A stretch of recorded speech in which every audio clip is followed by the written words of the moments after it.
Pumito ng 3 maiksing tunog gamit ang iyong pito.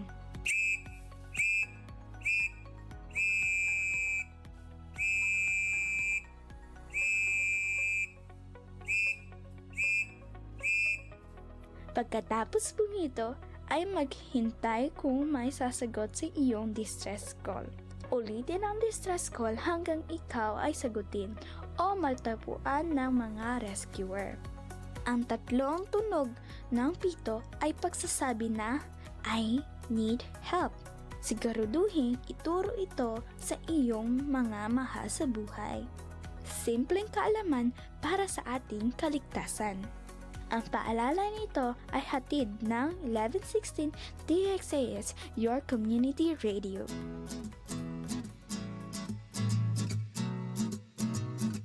Okay class, sino ang may idea sa inyo kung ano ang mabuting naidudulot ng pagdodonate ng dugo? Ma'am, napapanatili nito ang kalusugan ng dugo at puso. Napapaliit nito ang tsansa magkaroon ng cancer. Nakakatulong rin ito upang mabalanse ang iron level sa katawan ng tao. Nakakabawas rin ito sa sobrang calories sa katawan. Nakakapagbigay naman ito ng bagong blood analysis. At higit sa lahat, magiging healthy ka na, makakatulong ka pa sa iba. Magaling! Kaya balang araw lahat kayo ay magdodonate ng dugo, okay? Isang paalala mula sa 1116 DXAS, your community radio.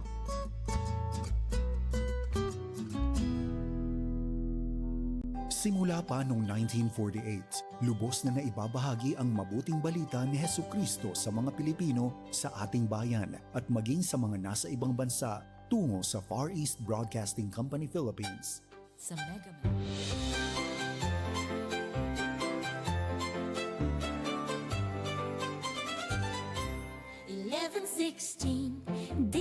DXAS, your community radio.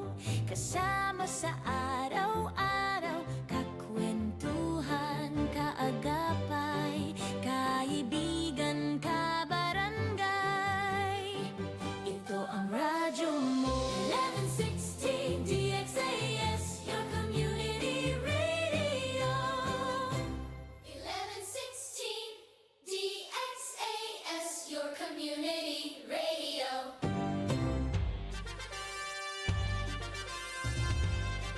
Este el DXAS FEBC, de ustedes Radio Comunidad, ta serví para conectar gobierno, privado y mga miyembro del comunidad. DXAS 1116, de ustedes Radio Comunidad.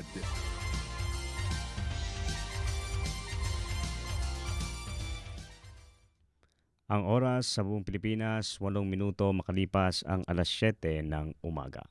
Alamin ang mga kaganapan at mga pinag-uusapan sa Zamba Sulta. Makibalita at makibahagi sa pagbabago at pag-unlad. Oras na, Zamba Sulta!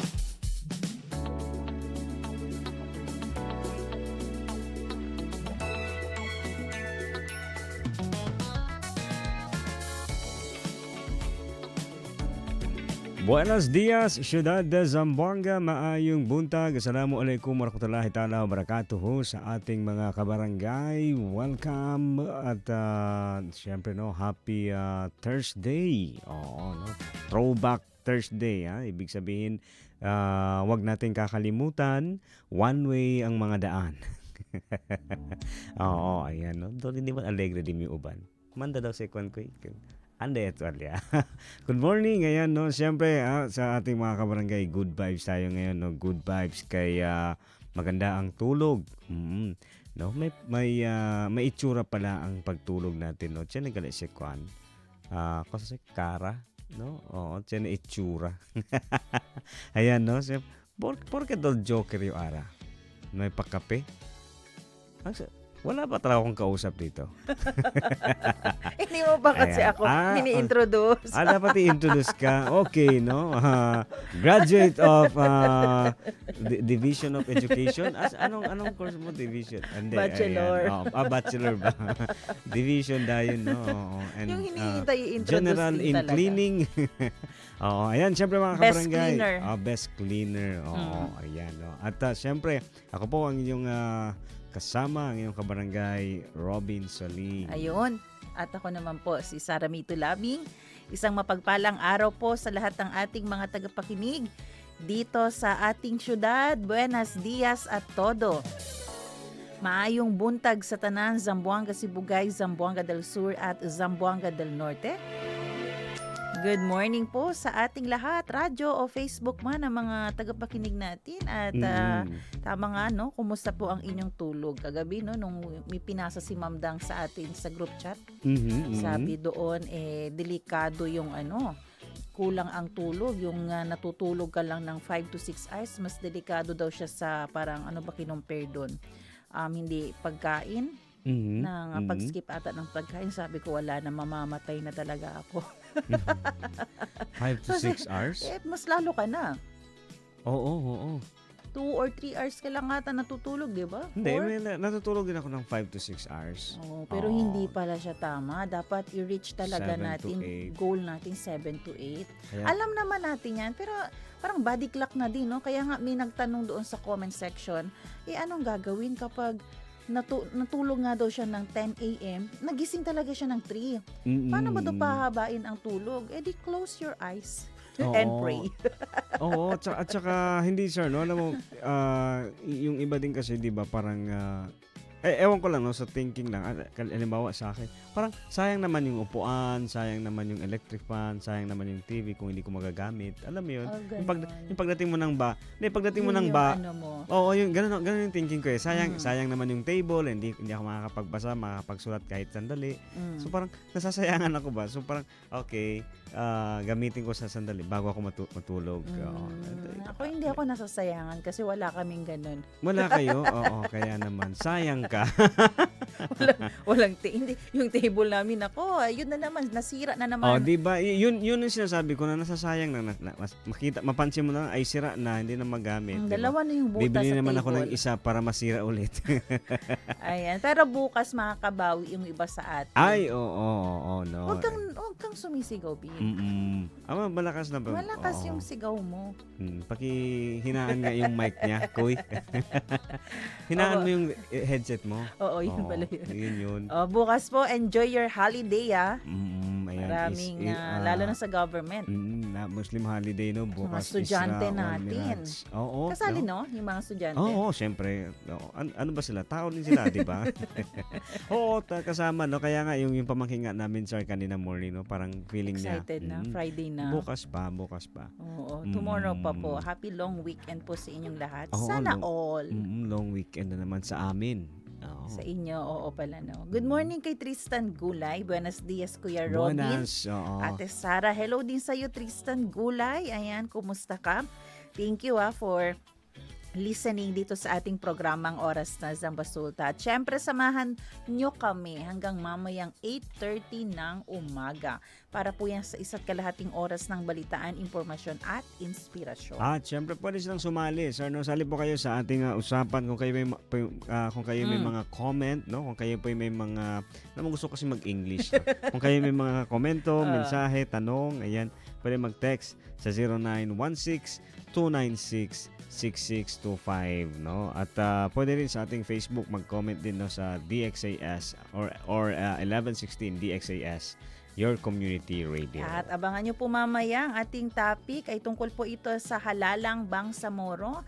At ano nga ba po ang update na sa parliamentary districts dyan sa BARM. So makakasama po natin dyan mamaya si Attorney John Anthony Lim Al-Hajj ng Bangsamoro Transition Authority Floor Leader with Ma'am Ate Heidi Bernardo Sampang. Kaya abangan nyo yan mamaya. At syempre, dumako po tayo sa ating weather report.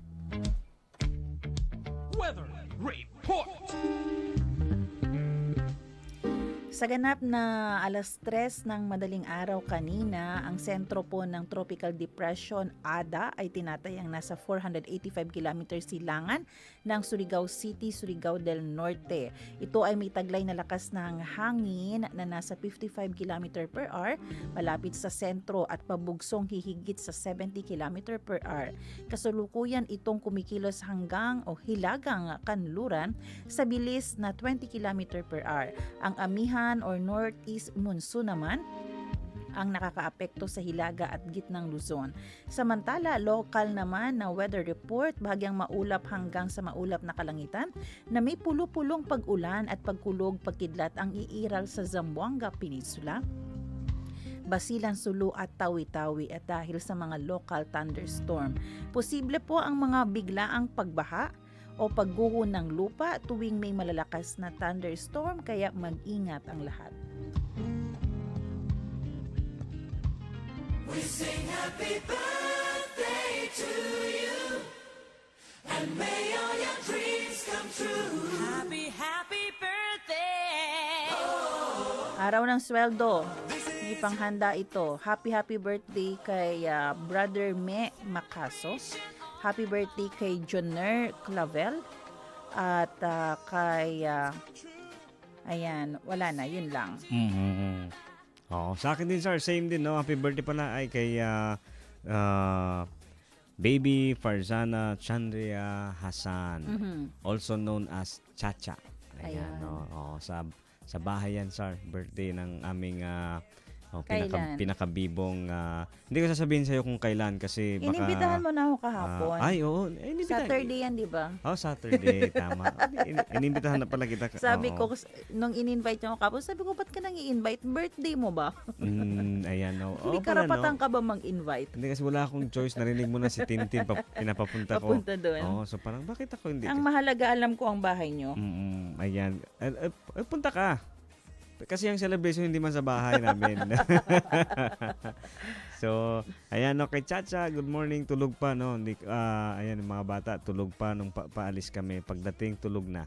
Diba? Ganun, Ayan. yun ang minimin ko sa'yo, sir, na sayang. Oh, Chama, gising ka na and happy birthday. See you soon. Ayan, happy birthday, no? Oo. Isa lang din.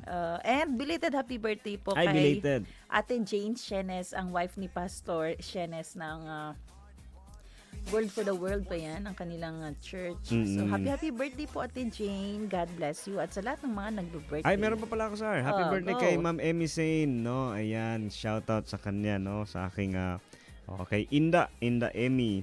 Good morning, happy birthday. Oh, friend din yan ni Ma'am Dang. Happy birthday! Salita at tanong ngayon.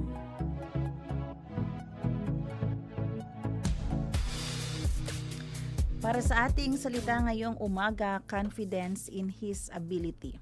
Sa Tagalog, tiwala sa kanyang kakayahan. Na Chavacano, konfiansa na su abilidad.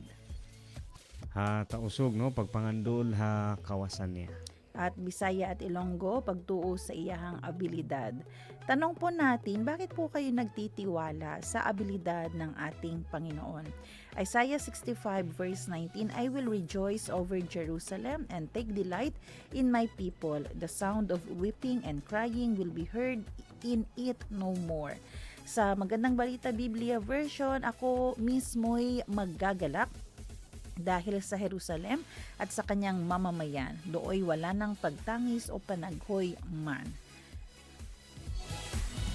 Ang ating pag-uusapan ngayon, Bin, ay kung papaano magbibigay ng purest joy sa Panginoon. Alam mo, no, for the whole week, pinag-uusapan natin itong tungkol sa kagalakan. But this time, ano nga ba ang magbibigay ng pure joy sa Panginoon? Ito ba yung hard work natin? Ito ba yung effort na ginagawa natin? O ito yung unwavering confidence sa kanyang ability? Alam mo, Bin, no, kung sa tao, pag ginagawa mo yung best mo, talagang masisiyahan yung taong gusto mong pakitaan ng galing. Mai-impress talaga sa'yo. Pero iba talaga ang Panginoon kasi siya hindi niya tinitingnan ang effort mo. Hindi niya tinitingnan yung hard work mo. Ang gusto niya lang, yung divine trust mo sa Panginoon na sa kanyang ability, alam mong ang mga imposible ay magiging posible. Diba? Marami kasing mga difficulty sa buhay. Ang dami-daming mga bagay na pinoproblema natin. Ano-ano nga ba yan? Minsan sa loob lang ng pamilya, ang daming-daming problema. Yung lumaki ka na puro problema lang meron ng pamilya mo.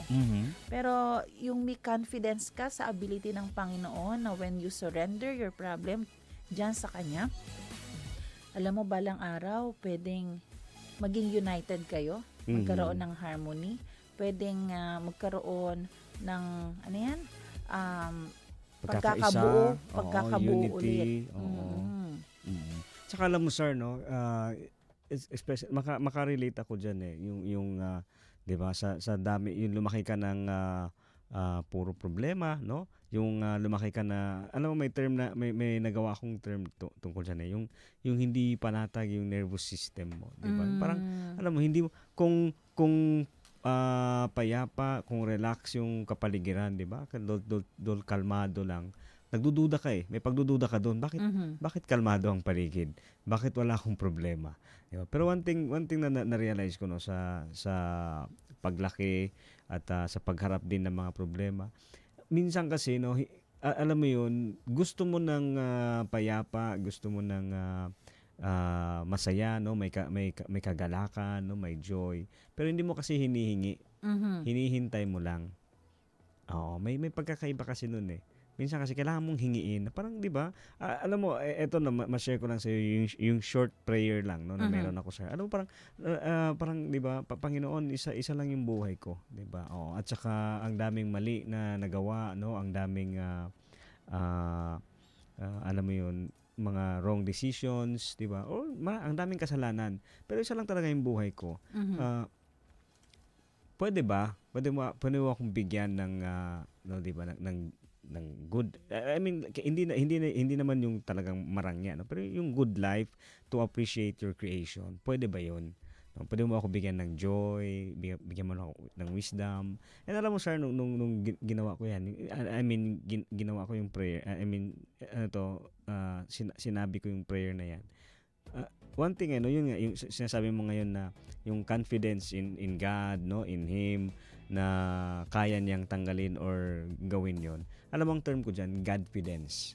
Ako meron akong Godfidence na parang alam mo yun, we deserve no, hindi masama or wala, hindi kasalanan ng humingi ng alam mo yun, kapayapaan no, ng joy o a good life. Hindi kasi one shot, I mean alam mo may mga sa mga nakikinig no, yung mga term ko kasi puro pang taong kalye tayo na may isang good shot ka lang ba, isang chance lang na meron ka sa buhay, di ba?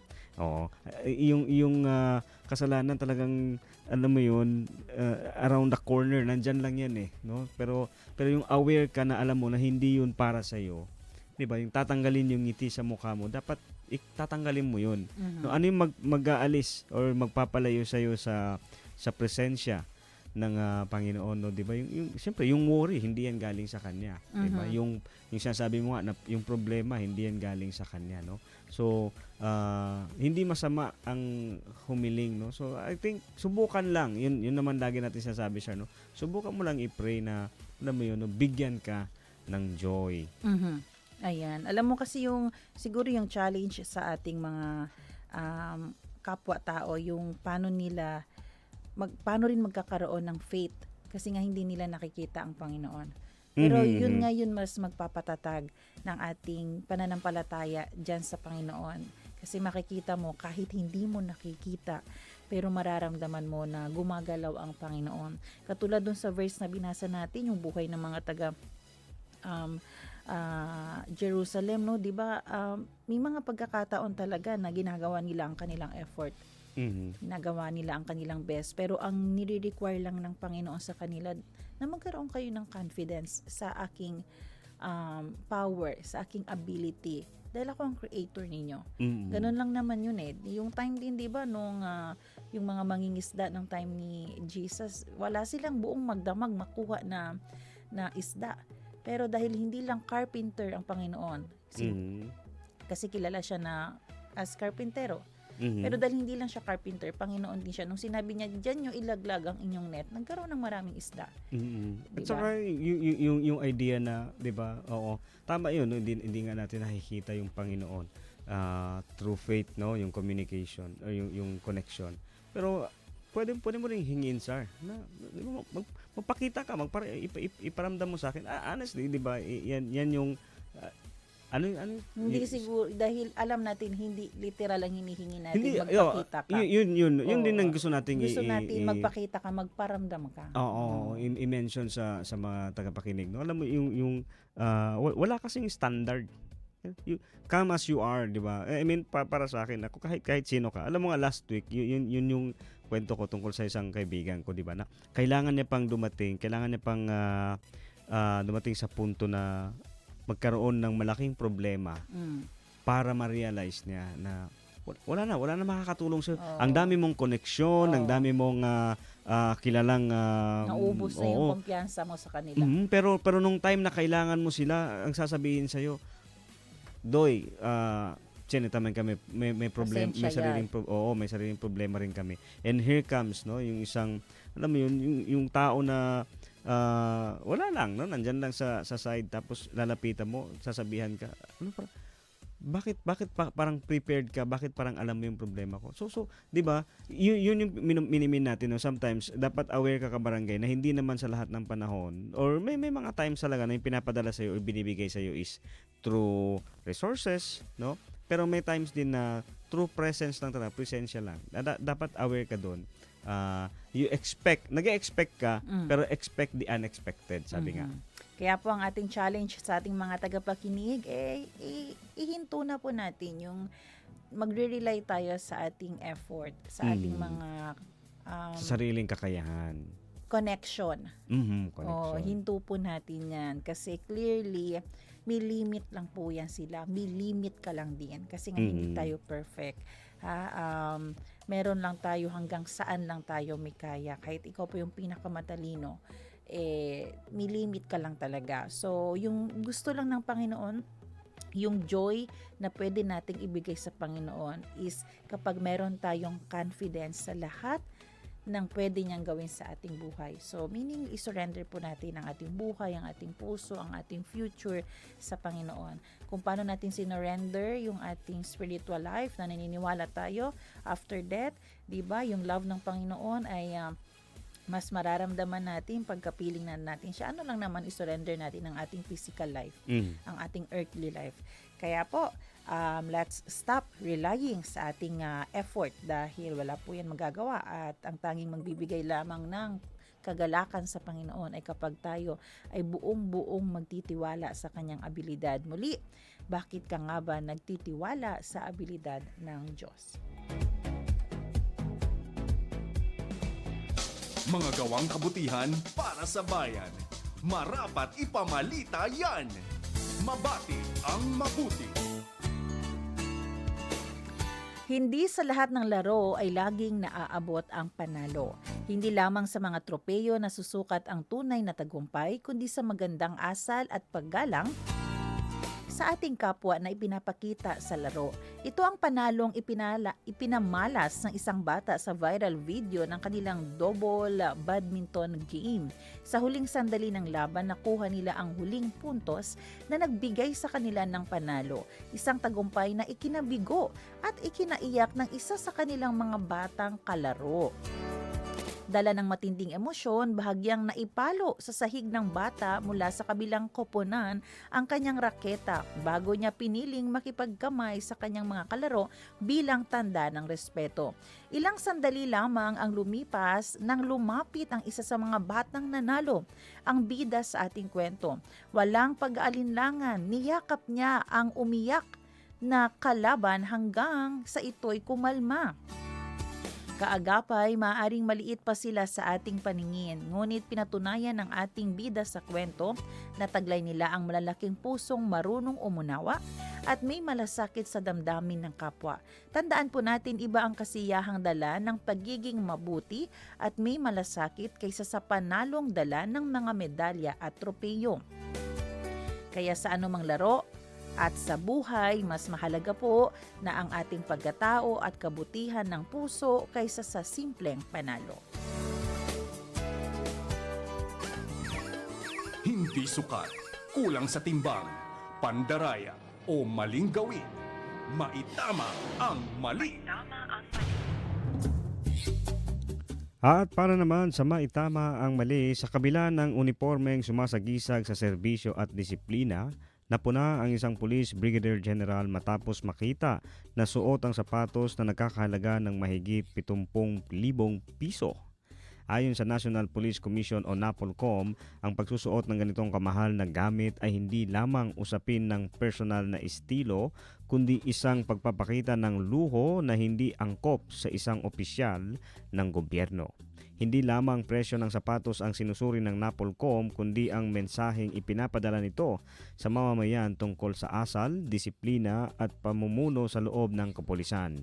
Para sa marami, ang mamahaling sapatos ay naging simbolo ng mas malalim na usapin, ang tamang pag-uugali, pananagutan at tiwalang ibinibigay ng taong bayan sa mga lingkod bayan. Para sa mga manggagawa ng gobyerno, inaasahan tayong mamuhay ng payak na sa pananamit, kilos at pamumuhay. Hindi ito tungkol sa pagbabawal sa personal na kagastusan or kagastuhan, kundi sa paggalang sa posisyong hawak at sa sambayanang pinaglilingkuran. At para sa atin, mga kaagapay, mahalagang manatili tayong mapanuri, magsalita kapag may nakikitang hindi tama at ipaalala sa mga pinuno na ang tunay na yaman ng isang lingkod bayan ay hindi nasusukat sa mamahaling gamit kundi sa tapat, makatao at makabuluhang serbisyo.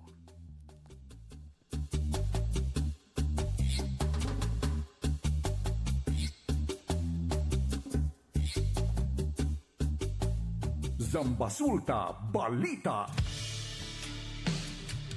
Oras natin mga kaibigan, alas 7:32 ng umaga. Alam mo, gusto kong mag-comment doon sa ating maitama ang mali. Kasi yung worth ng shoes ng police ay 70,000 pesos. Hindi ko pa naman kabisado at alam talaga yung rules and regulation at kung ano yung patakaran nila. Pero naisip ko, kung around 70,000 tapos mataas ang kanyang ranggo, possible naman talaga magkaroon siya ng ganung gamit. Oo, pero kasi yan yung value lang din ng laptop ngayon, di ba? Ng cellphone. Mas mahal pa nga yung bagong labas ng cellphone na 17. Pero nasa code of conduct din kasi nila sa as long as ikaw ay nasa serbisyo, di ba? Kasi paano pag installment naman pala yun? Kaya nga, no? So hindi natin ma-judge, pero dahil kung nasa code of conduct nila, public servant, dapat maging humble. Ganon din sa mga church leaders actually. Hindi tayo encourage na mag-display din pala ng kung ano-anong mga magagarang malalaking alahas. Kasi 'di ba, as church leaders, na-realize ko lang din ngayon na yung simplicity ang dapat natin ipakita. Hindi dahil may tinatago ka, pero dahil ipapakita mo yung siguro code of conduct din ang pwedeng ipakita, no? At saka sa bagay, nakakahiya naman kasi sa church leader magpakita kang lalaki ng gold mo, ng alahas mo, ng necklace mo, ang lalaki talaga, tapos makikita kasi iisipin ng tao talaga, saan mo nakuha yan? Sa tithes and offering. At saka, di ba, ang init-init ng simbahan, no? Kulang ang upuan, tapos ikaw. Tapos yung issue pa ngayon sa corruption, no? Kaya yung panawagan talaga sa mga government employee, church leaders, live a simple life. Kaya kahit yung salamin mo, dapat tanggalin mo na yan pag nasa...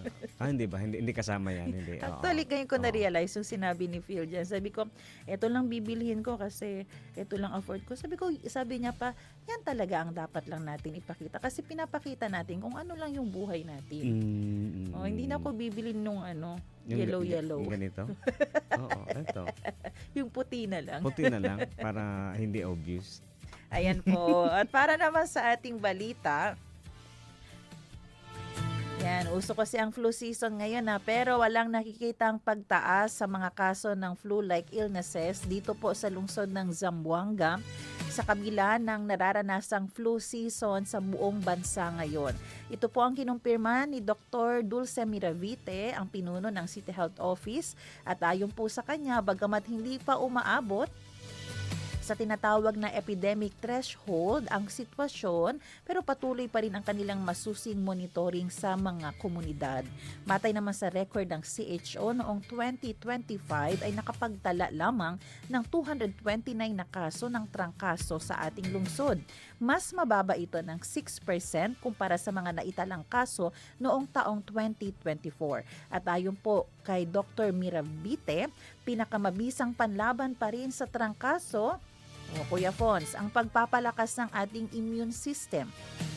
Kabilang sa kanyang mga payo ang pagkakaroon ng sapat na 8 oras na tulog, pananatiling hydrated, pagkain ng masustansyang pagkain at regular na ehersisyo. Binigyan din ni Dr. Miravite ang kahalagahan ng flu vaccine. Gayunpaman, inamin niyang kasalukuyan ay wala pong stock ang CHO dahil hinihintay pa nila ang alokasyon mula sa Department of Health Region 9. Para sa mga nais magpabakuna, merong available sa mga pribadong ospital, ngunit kailangan maghanda ng kaukulang pera para sa bayad na ito. Paalala po ng CHO, sakaling makaramdam ng mga sintomas ng trangkaso, mahalagang gumamit ng face mask at laging maghugas ng kamay upang hindi na makahawa pa sa ibang tao. Matatandaang nagsimula ang flu season noong buwan ng Oktubre at inaasahang tatagal po ito hanggang sa darating na Pebrero. Zambasulta Balita. Yun. Sabi ni Dr. Miravite, kung wala kang pera pang flu vaccine, the best way to fight flu ay maintain ng palakasin ng immune system. Paano magkakaroon ng maintenance ng immune system kung 5 to 6 hours lang ang tulog natin? Yun nga, sabi nga dapat matulog during working hours. Oo. Oo, hindi. Hindi. Sikapin talaga. Oo. Na matulog. Tsaka kailangan may mga fruits, may mga gulay. Oo, may mga gulay. At saka sorry, yun nga, less stress. O kung hindi naman kailangang isipin ngayon, ipagpabukas mo na lang. 'Di ba? Parang take yan yung hindi man tayo sumusunod sa mga New Year's resolution, no? Pero yan yung isa sa mga nakikita natin na minsan kasi nagko-cause ng stress, ng worry, 'di ba? Oo, yung pag-worry natin lagi sa mga hindi pa dumarating. So, nakaka-affect kasi yun sa immune system. Tinitingnan mo kasi ako parang hindi kasi iniisip ko. Papalayo ka na naman. Hindi, iniisip ko kung ang minsan bakit nagkaka-worry yung tao kasi ikaw lang din mismo may kagagawan yan. So, yun din ang dapat mong iwasan. Yung pagkakaroon ng wrong discernment or kaya hindi tamang desisyon sa buhay. Magkaroon ng tamang mindset. Yun po yung kailangan natin. At yung age group po, sabi pala ni Dr. Miravite na usually tamantapon flu, ages 1 to 10 years old at sa ating mga senior dahil may mga sakit yasa sila daan. So, kung may pera pang flu vaccine, okay din, much better din. Pero kung wala talaga, di ba, yung mga affordable na pagkain, bilhin po natin. Oo, pagkain, exercise, napakahalaga po niyan. Zambasulta Balita. At ito naman, bibigyan pa ng huling pagkakataon ni Mayor Kimer Adan Olaso ang mga food vendors sa Artilim Boulevard bago ito tuluyang paalisin kung hindi pa rin susunod sa panuntunan ng kalinisan.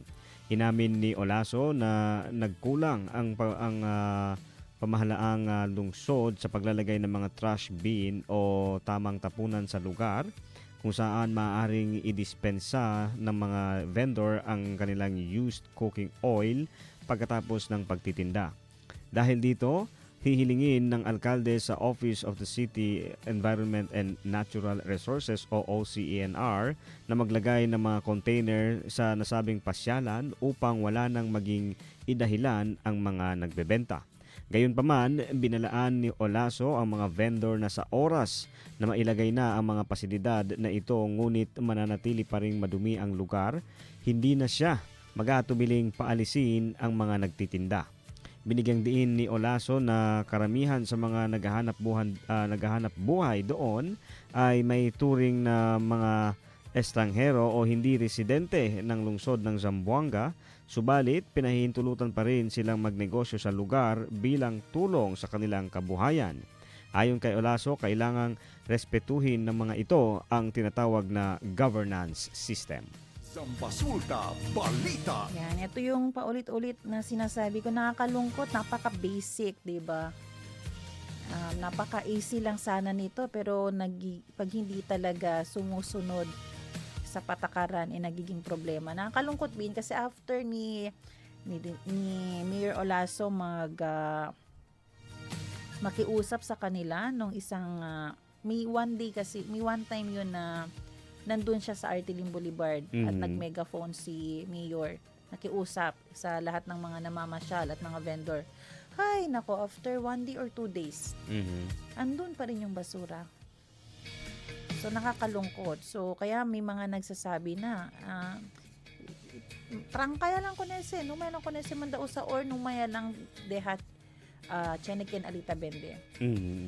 Kasi, di ba, yun nga, kung iisipin mo, maliit na bagay lang ang pagsunod yung sa tinatawag na Claygo, clean as you go, pero hindi nagagawa. Dahil hindi nagagawa, nagiging malaking problema siya sa buong Zamboanga. Kasi pag sinabi mong Zamboanga City, ang una mong sasabihin sa mga bisita, Boulevard. Artilim Boulevard. Oo. Pero paano mo sasabihin niya kung puro basura? Tsaka yung alam mo ba, pwedeng maapektuhan yung mga isda doon. Kasi minsan nandyan ako, ang lalaki ng mga isda, gusto kong hulihin. Pero di ba kung puro basura na ang nandyan, pakilaya lang sila bibi. Di ba? Puro plastic sila manguya. So, tingnan natin hanggang saan yung pwedeng gawin. At sabi nga ni Mayor, pone kami ali, container, para onde ustedes buta con el oil, cooking oil. Di ba siya may ala onde tabuta basurahan? Oo. So, yun nga, pagayod. sabi daw kay kulang. Oo. So ngayon, lalagyan niya ng mga facilities na kailangan para matugunan nga yung kuan nila, no? Yung dahilan. Pero ayan, one thing lang maganda sa ating mayor ngayon, talagang alam mo yun, tinututukan talaga niya, no? May political will. Oo, yung political Sabi will. niya nga nung press con, I want to be fair. Yapalta kita alipone container. Yapalta kita. Pone kita ali. Ang kwento yayo con el OCNR kung Sir Jerry Polisco. Pero siya kabaali, yapone kita nuay lang syempre. El term ni Mayor, I will shut them down. Yan yung term niya. Yeah, I will shut them down. Kay sila mga, hindi tamin sila aki. Hindi pala taga dito yung mga nagbebenta daw. So, debe daw sila respeta con el system de aton government. So, hopefully po, magtulungan po tayo dahil nakakaano na, no? Minsan nakakapagod na din yung lagi nating pagre-remind and then walang nangyayari. Zambasulta Balita. Samantala, nagdulot ng matinding pagsisikip sa daloy ng trapiko ang pag-akyat ng isang lalaki sa isang billboard malapit sa Zamboanga International Airport sa Barangay Canelar, Camins, kahapon po, araw ng Martes.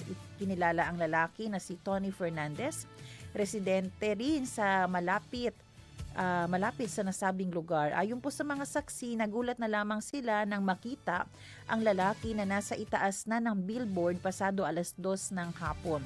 Napag-alaman sa mga ulat na dumaranas ng personal na problema ang nasabing lalaki bunsod ng pagpanaw ng kanyang asawa noong nakaraang taon at dahil rin may sakit ito. Agad naman rumesponde sa pinangyarihan ang Bureau of Fire Protection, City Disaster Risk Reduction and Management Office o CDRRMO at ang Philippine National Police o ang ating ZCPO. Ligtas naman bumaba ang lalaki matapos dumating sa lugar ang hinahanap niyang si dating City Councilor Jerome Santos. Zambasulta Balita. Ayan, mahirap na kasi pag mag-isa ka na lang sa buhay din, no? Yung hindi natin alam kung nasan yung family ni tatay. nawalan pa ng wife. Ito yung mga hindi natin pwedeng i-judge.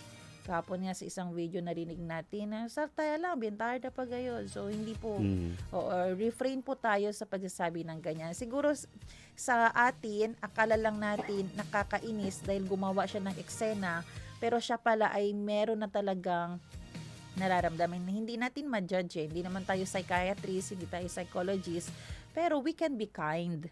Diba, meron bang matinong tao na aakyat sa billboard kung wala yung pinagdadaanan? Alam mo kasi minsan, yun nga, Sar, no? Mabilis kasi tayo mag-react kesa mag-act.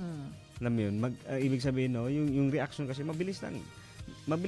Kumbaga, alam mo yun, minsan nga, no, mirroring ang tawag dyan eh. Alam mo kasi, ang isang tao na maraming frustration na tinatago, makakita lang ng ganyan, doon natitrigger eh. Nasasabi mo yung ano yung mga, di ba? So, yung narinig natin yung sa live, sa video kahapon, no, na maintindihan mo, alam mo yun, hindi normal, yun nga, no? Hindi normal yung kanyang ginawa. At narinig naman din natin yung reason nga, di ba? Kasi mawalan ka lang nga, di ba, mawalan ka lang ng pera, mawalan ka lang ng aso, ng alaga, no, Oo. ng pet, what more, mawalan ka pa ng mahal sa buhay. Oo. No? May mga kanya-kanyang level kasi ng 'di ba, pagluluksa or Emotional quotient. paano yung pag-handle ng ganyang Hindi ibig sabihin pag poor ang tao, hindi na validated yung feeling, nagluluksa. oo. Hindi na totoo na 1 year to 3 to 3 years siyang pwedeng mag-move on. Lahat tayo ay tao lamang. May karapatan, Oo. no, ang bawat isa. Siya pwede gayon ablakitan man prove kay wala siyang, di ba, problema. Pero I don't think so may matinong tao aakyat ng building or ng billboard. At saka hindi problema. hindi natin issue yun na kung halimbawa wala siyang problema umakyat siya doon. Yung problema lang talaga doon is yung disturbance, yung cause ng yun yung meron ka, affected ka. Pero kung ano yung issue niya, wala tayong, di ba, wala tayong control doon. Pwede tayong mag-pray na lang po para sa hayaan kanya. natin yung mga expert na i-handle, di ba? Nandun man din yung... Tsaka may request siya di ba? Opo, si dating city councilor. Ang ating kabaro sa media, no? Yes. So, siguro, avid listener ni Sir Joey Papaya, no? Kaya, kung nila... Siyang hinanap. Paano kaya kung Pero ikaw bumaba din hinanap, sir? ha? Diba? Pupunta lang din ako. di ba? Oo, wala, no judgment. Diba? Grateful tayo, privilege na tayo ikaw yung tatawagin. maalala, no? Di ba? Ibig sabihin pinagkakatiwalaan ka na ikaw ang gustong kausapin. Oo, kaya po patuloy po natin ipanalangin yung mga taong nakakaranas ng anxiety, depression, mental health concern. Patuloy po natin sila isama sa ating mga prayers. Zambasulta Balita. At para naman sa ibang balita, muling napatunayan ang kahalagahan ng mga CCTV sa barangay Tetuan matapos mahuli sa akto ang pagnanakaw ng 2 lalaki sa isang estudyante. Naganap ang insidente habang naglalakad ang biktima sa Crispin Atilano Street nitong Martes ng gabi. Batay sa kuha ng CCTV, makikita ang isang suspect na matyagang nag-aabang sa biktima. Samantala, nakahanda na ang isa pang suspect sa isang motorsiklo para sa kanilang mabilis na pagtakas. Nang makalapit ang unang suspect, agad niyang hinablot ang mamahaling cellphone ng estudyante at mabilis na sumakay sa naghihintay na motor. Dahil malinaw na nakunan ng CCTV ang mga mukha ng mga suspect, hindi sila nakaligtas. Wala pang 24 oras matapos mag-live sa social media ang kapitan ng barangay, agad na nadakip ng mga pulis ang mga salarin dahil sa mabilis na pagkakakilanlan sa kanila. Ikinatuwa naman ni Kapitan Mariano ang desisyon ng pamilya ng biktima na sampahan ng kaukulang kaso ang mga suspect. Layunin nito na matiyak na makukulong ang mga ito at hindi na muling makagala o makapagnakaw pa sa lansangan. Nag-iwan ng babala ang kapitan sa mga may masasamang balak sa kanilang lugar. Huwag nang ituloy ang anumang krimen dahil lahat ng anggulo sa barangay Tetuan ay may CCTV. Zambasulta Balita. Yan yung encouragement din natin sa ibang barangay. Si Chene lang gayod, CCTV kada barangay. Diba? Alam mo, pangalawa na to na success operation nila Bin. Naalala mo, last week or 2 weeks ago, Akaltamen truck, ninakaw din ng isang lalaki. Bien klaro ka disyukara na Facebook. Yan live tamin si Kap. Richard Mariano. Mhm. Pinakita niya paano nanakaw yung truck na puti. Bago magdilim, nakita na yung truck sa may pasunangka. Yadehaya ko na truck. Blanco, grande. Yan po yung kagandahan pag lahat tayo sa barangay ay makapurchase ng CCTV. Kasi yun nga, wala pang 24 hours. Makikita ka talaga. At saka di Mahuhuli ba part na din yun na pakikipagtulungan mo sa inyong barangay, sir, Sa no? kapulisan. Oo, sa kapulisan. Oo. At especially sa kabuuan ng community, no, na bilang isang concerned citizen. At yung mahalaga, pag nahuli na, nagbigay na ng effort ng ating barangay at ang ating pulis, nahuli na yung mga suspect, yung mga magnanakaw, mag-file ka talaga ng case. Kasi kung hindi, jalo lang, kaya man kumigo din yung item, yung effort nila, di ba? Kwan lang, sayang lang. Tapos akil magaruba doon, bira lang kil na anda lang kil na otro barangay o aki anay kita ka, bira lang kita aki Manlay no anay kita ki. Kaya sa ayaw man natin at sa gusto, mas maganda masampahan bigyan ng kaso. Bigyan ng leksyon. Ayan, oras po natin, alas 7:50 na ng umaga at yan po ang ating mga balita para sa araw na ito. Mag-ingat po pala tayong lahat kasi kahapon po sugatan pala ang 2 babae matapos mabangga ng isang wing van ang kanilang motorsiklo sa MCLL Highway Tuktukalaw, Barangay Kinipot. Kinilala po ang mga biktima na sina Crisanta Molina Dagalea, 26 years old. Ito po yung driver. At Leila Francisco, 24 years old, yung angkas naman. Ayon sa investigasyon ng Kuruan Police Station, kapwa patungong Zamboanga, Sibugay ang mga sasakyan nang mawala ng kontrol ang driver ng wing van na si Braille Tantiado Embores na kinilala ng mga otoridad. Nabangga ng truck ang likuran ng motorsiklo dahilan para po makaladkad ang mga biktima patungo sa gilid ng kalsada at drainage. Agad na nilapatan ng lunas ng BFP Kuruan ang mga biktima bago dinala sa pinakamalapit na ospital. Voluntaryo namang sumuko sa pulisya ang driver ng wing van habang inihahanda ang kaukulang disposisyon para sa kaso. Zambasulta Balita. At yan po ang ating mga balita para sa araw na ito. Magbe-break po tayo sandali pero huwag kayong bibitaw dahil sa ating pagbabalik ay makakasama po natin si Attorney John Anthony Lim Al-Haj para po pag-usapan ang tungkol sa update ng parliamentary districts ng BARM. Kami po ang inyong mga lingkod, Sara May Tulabing. At ang inyong kabarangay, Robin Soling. Magbabalik ang oras ng Zambasulta dito lang sa 1116 DXAS Radyo Komunidad.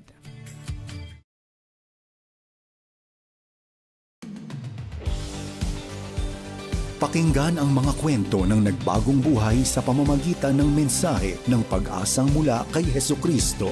On air, online, at on the ground. Ito ang The FEBC Report. Kasama si Luis Miguel Castillo, Chief Executive Officer ng FEBC Philippines. Sa pagpasok ng panibagong taon, wala nang mas magandang paraan para magsimula kung hindi sa salita ng Diyos. Sa Hebreo talata 12, pinapaalalahanan tayo na ang buhay Kristiyano ay isang pagtakbo na kailangan ng pagtsatsaga. May mga panahon ng pagtutuwid, pagtuturo at paghuhubog dahil mahal tayo ng Diyos bilang Ama. Tinatawag niya tayo magpatuloy at panitilihing nakatuon ang ating paningin kay Jesus, ang nagpasimula at nagpapaging ganap ng ating pananampalataya. Sa Hebreo Kabanata 12, talata 26 hanggang 29, mababasa natin, "Yumanig noon ang lupa na magsalita ang Diyos, at ngayon ay nangako siya, minsan ko pang yayanagin ang mundo, pati na rin ang langit. Ang katagang minsan pa ay nagpapahiwatig na aalisin ng Diyos ang lahat ng nilikha niya na nayayanig, para manatili ang mga bagay na hindi nayayanig. Kaya magpasalamat tayo sa Diyos dahil kabilang na tayo sa kaharian niya na hindi nayayanig. Sambahin natin siya sa paraang kalugod-lugod na may takot at paggalang sa Kanya. Dahil kapag nagparusa ang ating Diyos, ito ay parang apoy nakakatupok. Ipinapahintulot ng Diyos ang mga pagyanig para alisin ang mga bagay na hindi panghabang buhay. Hinahayaan ng Diyos ang gulo sa paligid para ipakita kung ano ang tunay, matibay at nakatayo sa kanyang pundasyon. Dahil dito, lubos ang ating pasasalamat sa pamana ng kahariang walang hanggan para sa mga nakaugat sa Kanya. Ganun rin ang sinabi ni Apostol Pablo sa 1 Corinthians chapter 3 verses 11 to 15, na si Jesus lamang ang tunay na pundasyon at ang mga ginagawa natin sa buhay na ito ay susubukin na parang sinusubok sa apoy para malaman kung ito'y ginto na tumatagal o kahoy na madaling masunog. Paraan nito ng Diyos para dalisayin ang ating gawain at ipakita kung ano ang tunay na nakatayo kay Kristo. At sa 1 Peter chapter 1 verses 6 to 7, pinaliwanag ni Apostol Pedro na sinusubok din ang katapatan ng ating pananampalataya, gaya ng pagdalisay sa ginto. Sa kabuuan, itinuturo ng kasulatan na ginagamit ng Diyos ang mga hamon at paghihirap para dalisayin ang kanyang bayan at panatilihin tayong nakakapit sa Kanya. At hindi ba't ito rin ang nakita natin sa ating bansa at sa ating ministeryo nitong nakaraang taon?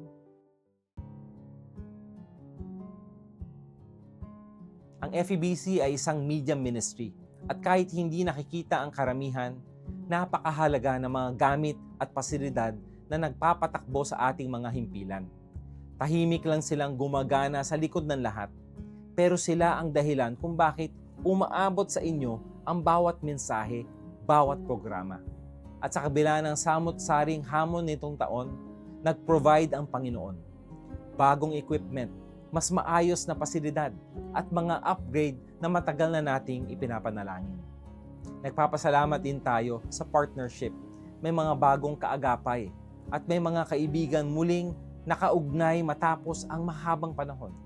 Ang mga simbahan at ministry organizations, sila ang tunay na katuwang natin sa misyon. Meron ding civic groups at mga sangay ng gobyerno na nagpatibay ng ating ugnayan sa iba't ibang komunidad. At syempre, ang mga talents at volunteers. Sila ang mga boses na naririnig ninyo, ang mga kamay na kumikilos, ang mga paang laging handang pumunta kung saan kailangan.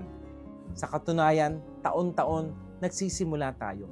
Hindi sapat ang resources, hindi sapat ang nakikita sa papel para sabihing kaya nating harapin ang lahat ng darating. Pero nagpapatuloy tayo. Hindi dahil sa sariling lakas, kundi dahil alam nating tapat ang Diyos. Siya ang nagtaguyod sa atin. Siya ang lakas natin. Mabilis ang pagbabago ng mundo ng media, lalo pang lumalawak ang digital platforms. At bilang network na nakasandig sa radyo, kailangan pang isiping mabuti kung paano ipagpapatuloy ang ating ministry sa gitna ng pagbabagong ito. Pero nakakagaan ng loob na makita sa datos na matibay pa rin ang radyo at marami pa rin ang naaabot nito kahit mas nangingibabaw na ang digital media sa buong mundo. Sa puso namin, dito at sa iba't ibang FEBC fields ay ang maabot ang susunod na henerasyon kung saan sila naroon. Dalhin ang mabuting balita sa mga hindi pa nakakakilala kay Jesus. Lahat dapat makarinig ng Ebanghelyo. Pero kanino tayo unang pupunta? Sino ang handang tumanggap? Mga tanong itong kailangan talagang ipanalangin at pag-aralan. At para magawa ang lahat ng ito, kailangan ng mas matibay na network ng partners. Kailangan ding tuklasin ng bagong teknolohiya, pati na ang AI. At kailangan nating linawin kung ano ang pamantayan para matawag na excellent o mahusay sa panahon ngayon. Nagbabago ang mundo. Nararamdaman natin ang pagyanig. Minsan literal pa nga. Pero kapag nakatuon tayo sa Diyos na nangunguna sa atin at nakasandal tayo sa Kanyang salita, matatag tayo, nakakatayo. Naalala ko ang Psalm 18. Ginawa niyang parang paa ng usa ang aking mga paa at itinayo niya ako sa matataas na lugar. Pinalawag mo ang aking daraanan at hindi nadulas ang aking mga paa. Sa lahat ng mga nananalangin kasama namin, naglakad kasama namin at sumuporta sa ministry na FEBC. Maraming salamat po. Kaloob po kayo ng Diyos. Hayaan niyo po akong manalangin para sa inyo. Panginoon, sa pagpasok ng bagong taon, gabayan mo po kami ng inyong karunungan. Patatagin mo kami ng inyong kapayapaan. Palakasin mo kami para sa anumang darating. Naway ang inyong salita ang aming pundasyon at ang inyong pag-ibig ang aming pag-asa. Sa pangalan ni Jesus. Amen. Naway bigyan kayo ng Panginoon ng lakas na harapin ang mga hamon, galak sa paglalakbay at biyaya para sa bawat bagong araw. Mula sa inyong FEBC family, maligayang bagong taon at naway manatili tayong nakaugat kay Kristo. Napakinggan mo ang The FEBC Report. Para maging updated sa ating stories online, mag-subscribe na sa ating YouTube channel at i-follow ang ating Facebook at febc.ph. Maging kabahagi sa misyon ng Far East Broadcasting Company Philippines na ipahayag ang mensahe ng pag-asa ni Hesukristo sa mundo. Bisitahin ang aming website sa febc.ph/give. Salamat sa inyong suporta sa ministeryo ng Panginoon. Pagpalain po kayo ng Diyos. Sulta.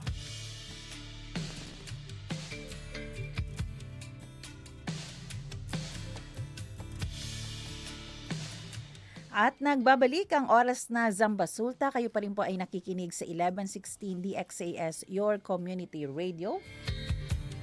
Muli ako po ang inyong lingkod, Sara May Tulabing. Ang DXAS ay isa sa mga himpilan ng Far East Broadcasting Company at kasapi sa kapisanan ng mga broadcaster ng Pilipinas. Ang FEBC po ay isang non-profit, non-commercial at donor-based radio station. At dahil sa katapatan ng ating Diyos at sa inyong partnership, tayo ay nagpapatuloy sa paghahatid ng mabuting balita ni Kristo.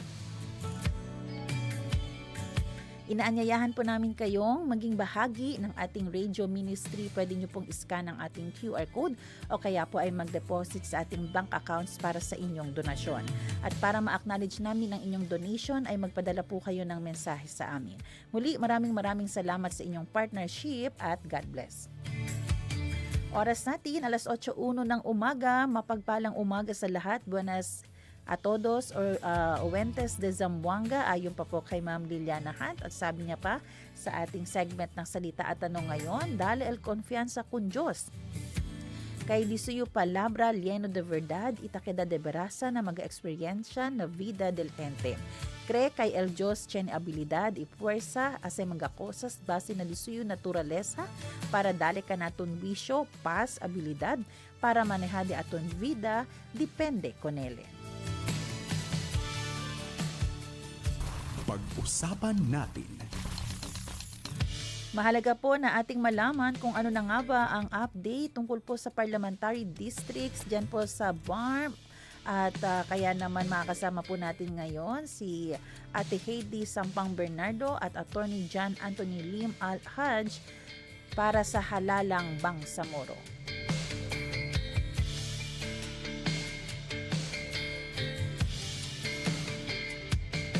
Sentrohan po natin ngayon dito sa Dapat Pwede sa pakikipagtulungan ng Lente kung ano na po ang update dito sa Halalang Bangsamoro. So nito po kasing October 2025, konting flashback muna tayo kaagapay. Dineklara po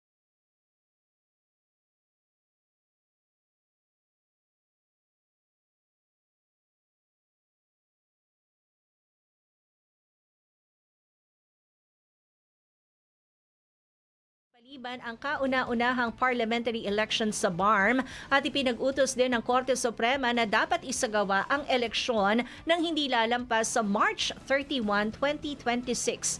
Upang maisagawa ng COMELEC ang eleksyon sa BARM, kinakailangan naman pong makapagpasa ang Bangsamoro Transition Authority ng isang bagong redistricting law na magre-redistribute ng mga parliamentary districts na orihinal na nakatalaga sa sulu at alinsunod sa mga pamantayang itinakda ng Korte Suprema. At bilang tugon po sa desisyon ng SC, nagsagawa ang BTA ng serye ng mga konsultasyon sa buong rehiyon noong December 2025. Kaugnay po ng mga bagong panukalang batas sa BARM Parliamentary Districts, partikular po itong Parliament Bills number 403, 407, 408, 411 at 415. At nito pong December 23, opisyal na ipinasuspinde ng COMELEC ang nakatakdang filing ng Certificates of Candidacy sa Enero 2026 matapos na hindi po makapagpasa ang BTA ng bagong redistricting law bago matapos ang taon. Nito naman pong Enero 6, inanunsyo ng BTA na magsasagawa ito ng special session sa 12 ng buwang kasalukuyan o isang linggo bago po ang formal na pagbubukas ng sesyon ng Parliament para ipagpatuloy ang deliberasyon sa mga redistricting bills. So para po ibahagi pa sa atin ang iba pang mga impormasyon, kaugnay po ng usaping ito, kasama natin ngayon via Zoom si Attorney John Anthony or Jet Lim Alhaj, MNSA Floor Leader ng Bangsamoro Transition Authority. Magandang umaga po, Attorney Lim Alhaj. Bismillahirrahmanirrahim. Assalamualaikum and good morning, Ma'am Heidi Bernardo Sampang po. Thank you for the opportunity po. Salamat din po sa inyong panahon para po sa ating dapat pwede dito sa DZAS sa pakikipagtulungan po ng Lente. So, Attorney, tanungin ko lang din po kayo, ukol po sa usaping ito. After po i-declare nga, gaya ng nabanggit natin kanina na unconstitutional yun pong mga redistricting laws, ano na po yung mga priorities po natin ngayon sa BTA para matiyak po na matutuloy na po yung ating eleksyon bago po yung deadline na March 31, 2026. And at the same time, Attorney, ano rin po yung mga nakikita nating mga biggest challenges po sa pag-reallocate po ng parliamentary districts ng Sulu para po sa mga nalalabing probinsya? Yes, maraming salamat po. Before that, ma'am, gusto ko rin magpasalamat sa Lente para sa opportunity, marinig yung boses ng BTA. Yes, sir. Sa amin. So, yung priority po namin after na ma-declare unconstitutional and since nung na-designate kaming floor leader and then yung bagong speaker namin, as soon as we receive po yung first na bill na districting, yung direction po namin ay first reading agad namin and then we proceeded with the stages of legislation po, similar to other mga parliamentary bills pertaining to district. So isinalang din agad namin yon sa second reading and then we referred it to the committee for the proper public consultation. As a matter of fact po, yung unang public consultation natin, hindi nung December but as early as November 6, 2025, nagkaroon na po tayo ng consultation sa Bunga, Tawi-Tawi. And it was well attended from different sectors, from LGUs, from civil society organizations, naka-attend din po sila. Yun po yung naging priority. Regarding naman po sa challenges po, well, same din ho sa first mga challenges in the first yung districting in the past years. Unang-una, yung calibration po ng mga districts, calibration ng mga LGUs, ano ba yung mga magsasama-sama. Remember po, maraming 2 million and then population ng BARM and then several municipalities po. So yung pag-calibrate nun, pag-allocate, ano ba yung pagsasama-samahin natin, medyo mahirap po yun. And then nung na-declare na excluded ang Sulu naman sa BARM, yung naging unang challenge po din question, ano ba yung gagawin natin dito? I-divide ba natin yung seats na originally from Sulu and then afterwards nung napagtanto na kailangan talagang i-allocate, paano natin i-allocate naman? Ilalagay ba natin sa Basilan, Tawi-Tawi lahat, being that yung 7 seats na to ay para sa island provinces para ma-maintain ang balance ng mainland at saka yung island provinces. But eventually, naging consensus po, i-allocate each one sa mga constituent LGUs ng BARM po. So, one each province po. Isa sa Tawi-Tawi, isa sa Basilan, so on, so forth. Attorney Jet, nabanggit niyo po kanina, nag-conduct po tayo ng consultations, Opo. Oo. Ano po yung mga lumutang na parang sentiments po ng mga mamamayan mula po dun sa iba't ibang regions and paano po natin na isinama ito pong mga feedback nila dun po sa final version po ng ating redistricting law? Well, yung unang-unang issue po na dumating, ma'am, yung napansin natin. Yung tanong mo agad ng ating mga kababayan, magkaka-election ba or kailan magkaka-election kung halimbawa. Yun po yung mga issues. So sari-saring mga kuro-kuro, sari-saring mga suggestions yung naririnig natin. But ultimately po yung naging main voice or yung main aspiration ng ating kababayan kung ang districting na maipapasa natin ay representative, democratic, participatory po, yung napakinggan lahat, yung lahat ng sectors ng region. Halimbawa po doon sa ginawa natin sa districting, kanya-kanyang mga MP, halimbawa MP from Lanao, MP from Tawi-Tawi, doon po natin sila inassign. Ako sa Tawi-Tawi ako, narinig ho natin. Even yung mga sectors katulad ng mga Badjaw na imbitahan po natin para mag-participate, para mapakinggan natin ang kanilang mga hinaing, ang kanilang mga aspirations. This is po yung essence ng democracy po. The willingness and to listen from all sectors, from all corners ng ating region para po papabuti natin ang ating districting po. So kumbaga, excited na rin talaga sila, sir, na matuloy na yung election. Yes po, as a matter of fact po, nung before nagma-declare ng Supreme Court yung district na unconstitutional, nagkaroon na po ng mga campaigns, and then yung mga kasamahan natin na nag-file ng candidacy, the parties also were actively engaging in campaigns po. Ako rin po mismo, being isa sa mga nominees ng UBJP po, ay nag-ikot din ho ako sa mga islands para ipahayag kung anong mga objectives, layunin ng UBJP sa BARM po. So lahat po excited and looking forward na magkaroon nga ho ng election noong October 13, 2025. Subalit hindi nga ho na ituloy because of the Supreme Court decision. Yan po. Okay. Na-announce din po na merong special session this January 12. So ano po yung parang specific na target or milestones po na ini-aim po natin na mabuo po dito? Well, ultimately, kaya tayo mag-special session is to pass a districting law. Originally, the special session was requested by the Chief Minister noong last year sa 29 po sana, and then up to 30, 31 if necessary. However, meron namang Malacanang pronouncement before that na holiday, and then most of our colleagues ay either nasa Umrah or nasa mga official travels po, no? And then yung mga support staff naman po natin ay nasa labas din, no? Because holiday na po yon. Kaya that's why nagpadala po ng communication ng speaker ho natin na sana sa January na nga ho, which is yung darating na nga na January 12, 2026. Yung ultimate goal is, of course, yung pagpasa ng districting bill para sa upcoming Bangsamoro parliamentary elections po. Yun po yung pinaka main objective. Pero sir, sa assessment ninyo, hindi pa kayo gahol sa araw? Kaya pang ma-meet? Gahol in relative to what po yung sinasabi niyo? Para po mangyari po yung inaasahan po natin sa March.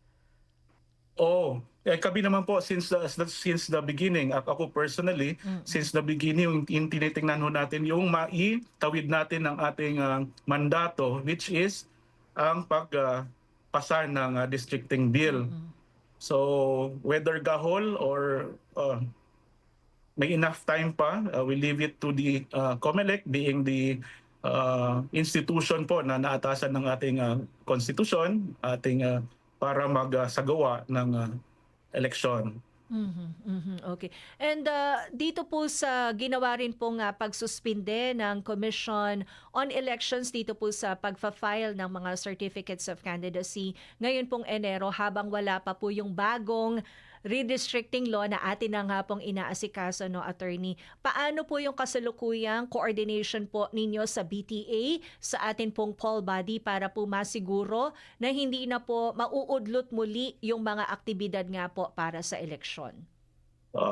as far as we know, no, nag-usap din kami ng speaker, there is really no a formal communication with the COMELEC po kung relative to this po, no, but we are mindful po yung mga calendar of activities na ini-issue ng ating kagalang-galang na Commission on Elections, COMELEC. So we are mindful po yung sa mga dates na nilalabas po nila. And then we are also mindful doon sa statement na release ng ating kagalang-galang na chairman na hoping din sila na magkaroon ng congressional batas na ipapasa ang Congress setting the date for the election, being that under our system, it's only the Congress can set the date ng election po.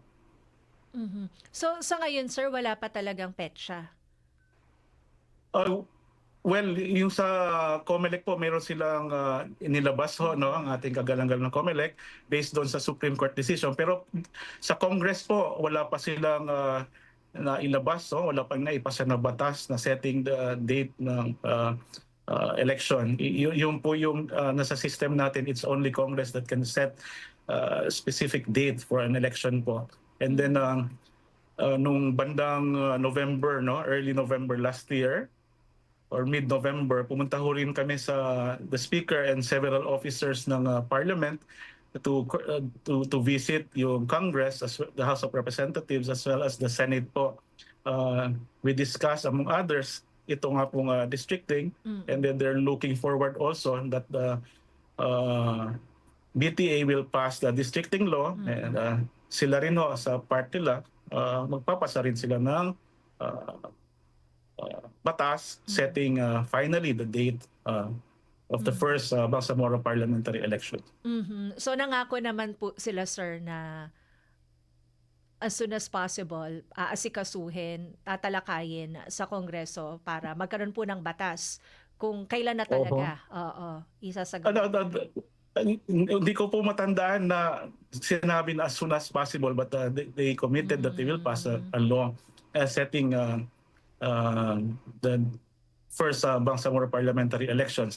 So far as those mga honorable congressmen as well as yung senators na na-meet ho natin during our courtesy visit po.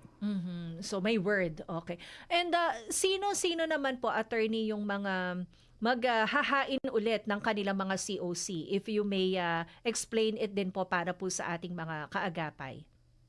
Opo, kung magkakaroon po ng when we pass the districting law po, necessarily magkakaroon ng bagong calibrations po, no? Yung mga districts, composition nyo, may mga bago na yan. So, I am sure yung COMELEC din ho, mag-open ng filing of candidacy para sa mga districts na ma-open po na maitatayo, yung 32 districts. Kasi syempre affected po sila ng new districting na gagawin. So, ibig sabihin, sir, yung mga naghain noon, erase na lahat yon. I suppose ganun po yung mangyayari kasi iba na po yung calibration nung nauna at saka ngayon. So, mawawala yung essence po ng representation po, no? Kung halimbawa ikaw, naka-file ka for a district that hindi mo naman nire-represent o hindi ka naman galing doon. Medyo madadilute po. Maybe some LGUs intact pa rin, but may dadagdag or may nabawas. So, necessarily ho, kailangan ma-correct yun.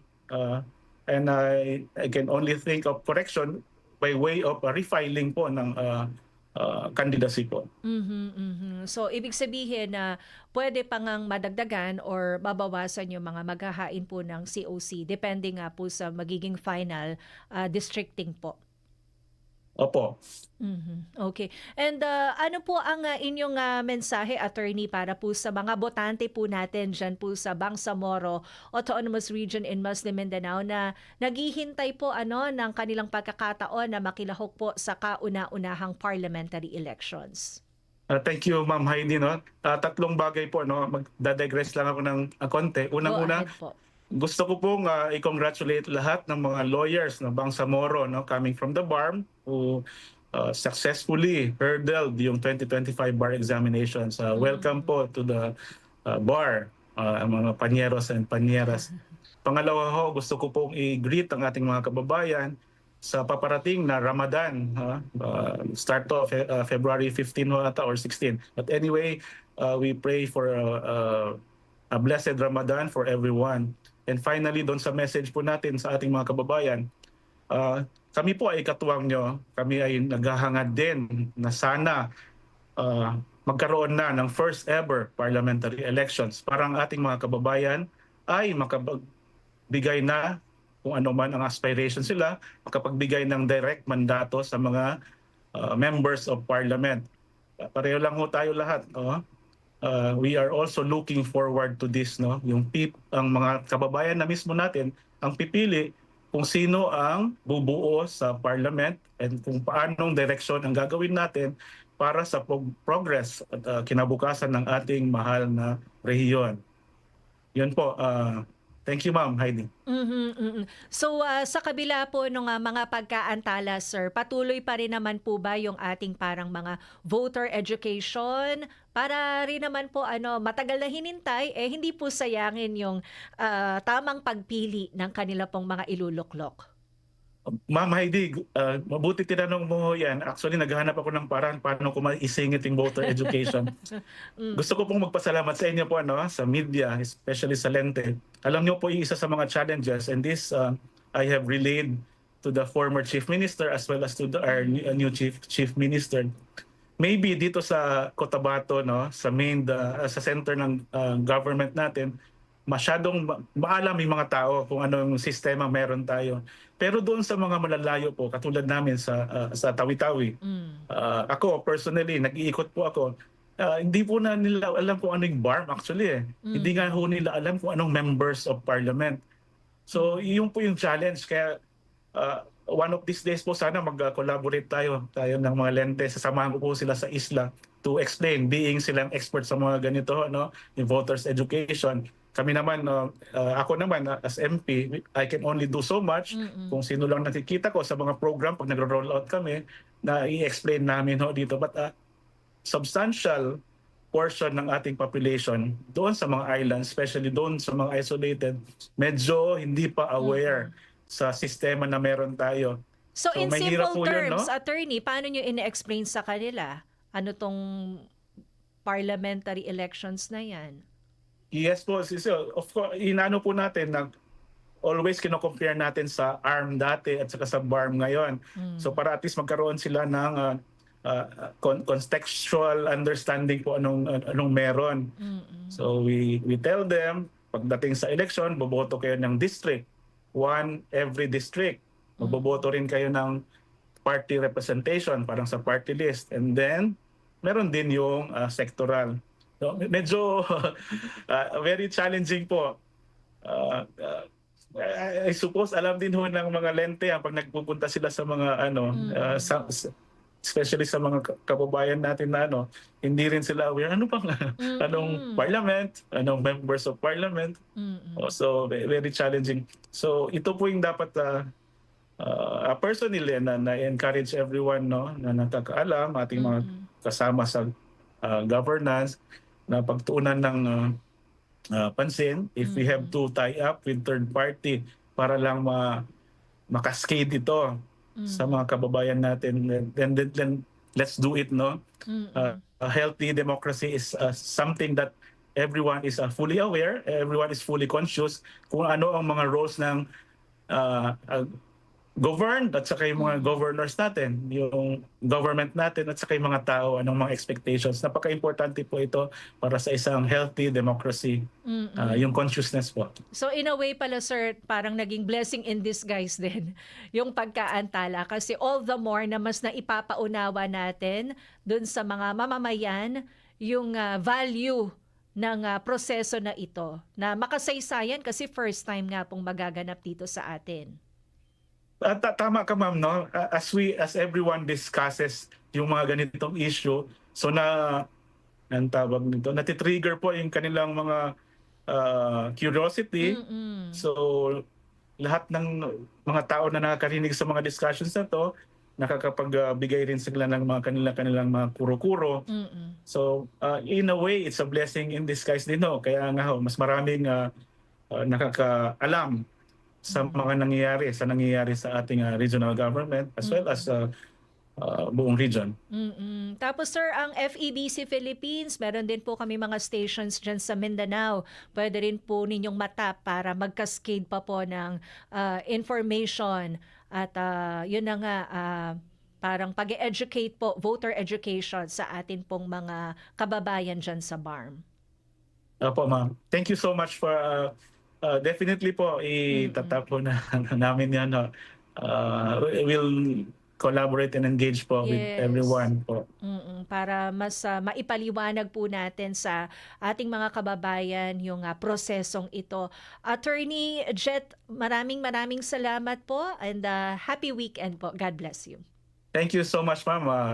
Jumaa Mubarak. God bless everyone. Thank you po. Si Attorney John Anthony or Jet Lim Alhaj, MNSA floor leader dyan po sa Bangsamoro Transition Authority o BTA. Maraming salamat po dito sa panibagong edisyon na ito ng ating segment sa pakikipagtulungan po ng Legal Network for Truthful Elections. Naghatid po sa oras na alas 8:24.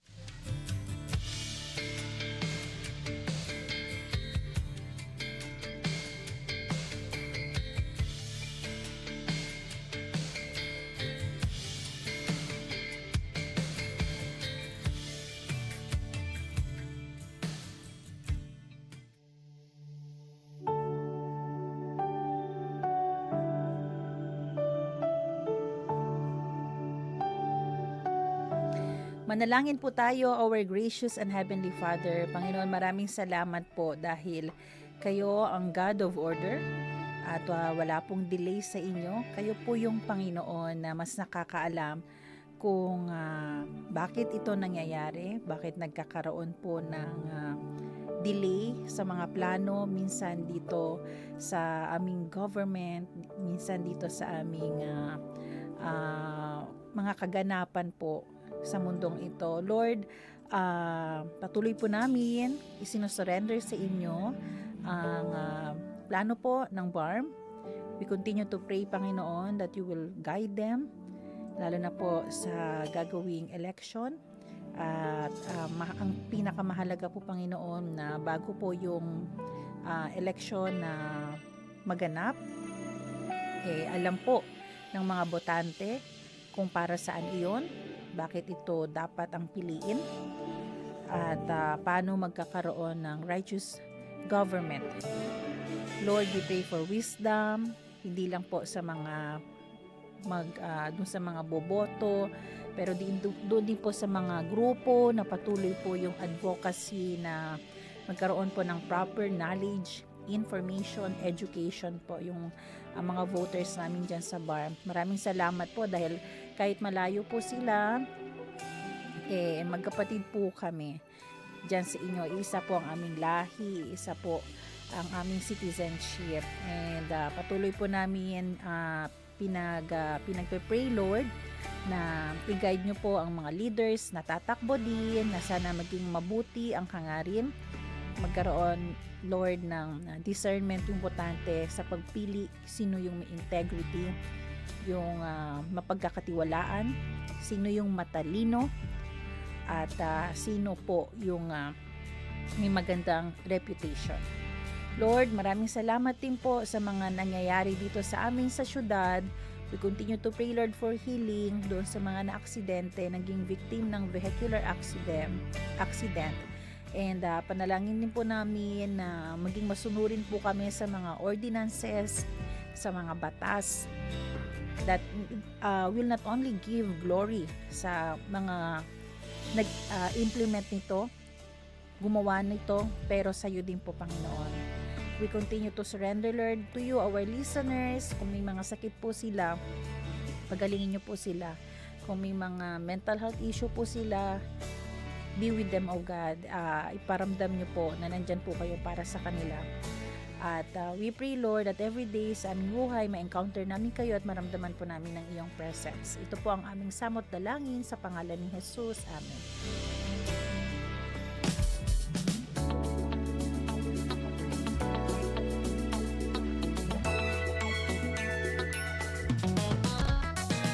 Oras natin, mga kaibigan, Alas 8:28 ng umaga. Maraming salamat po sa lahat ng ating mga listeners sa radyo at Facebook. Maraming salamat sa ating radio technician, Kuya Rolando Alfonso. Susunod na ang programang Serbisyong OFW, Family Matters at Radyo Sinkauman. At magkarinigan po tayo muli dito bukas alas 7 ng umaga. Ako si Sarami Tulabing, nagpapaalalang posible ang pagbangon at pagbabago. Tayo po ay maging bahagi ng solusyon ngayon. Sama-sama tayong umaksyon dahil oras na Zambasulta.